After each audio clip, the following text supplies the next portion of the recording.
Today on the Grill Top Experience, I'm going to show you how to make cold smoked cheese on the Weber kettle and avoid high prices at the grocery store. To set up your kettle as a cold smoker, you're going to need a pellet smoking tube. Now I bought the cheapest one on Amazon and it worked pretty well, and I left the link in the description in case you want to check it out. I'm using 2 parts Alder wood pellets and 1 part cherry wood chips for flavor. You're going to mix the pellets and the chips together and then pour them in the tube.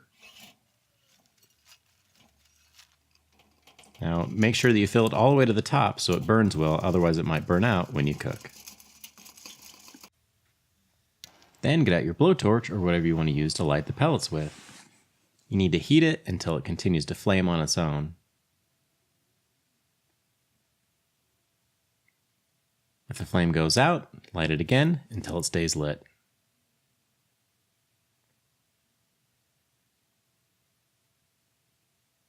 Let it burn for a couple of minutes and then blow out the flame so the pellets smolder.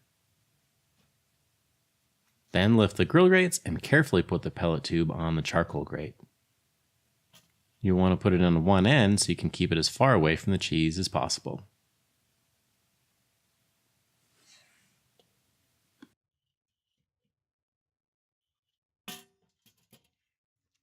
I'm smoking 3 different kinds of cheeses. We've got Gouda, mild cheddar, and extra sharp white cheddar because strong flavored cheeses work the best. Out on the grill, I'm going to put down some aluminum foil because I know these grates are not completely clean. Then you put the cheese on the opposite side of the heat.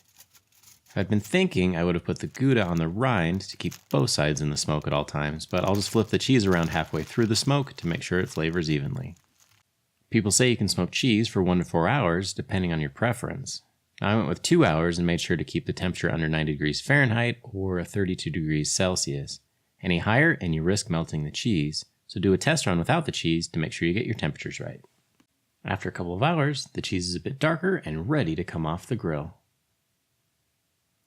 The cheese had some condensation on it, so I put it on a cooling rack in the refrigerator for a couple of hours to dry off.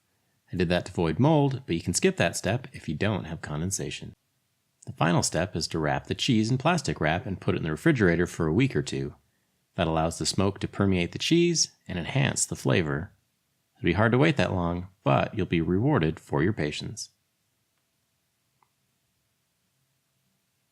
So here's the final product. Now it's your turn to give it a try, and as always, let me know in the comments below how it turns out. If you want to see more videos about grilling and smoking, hit subscribe to stay in the loop.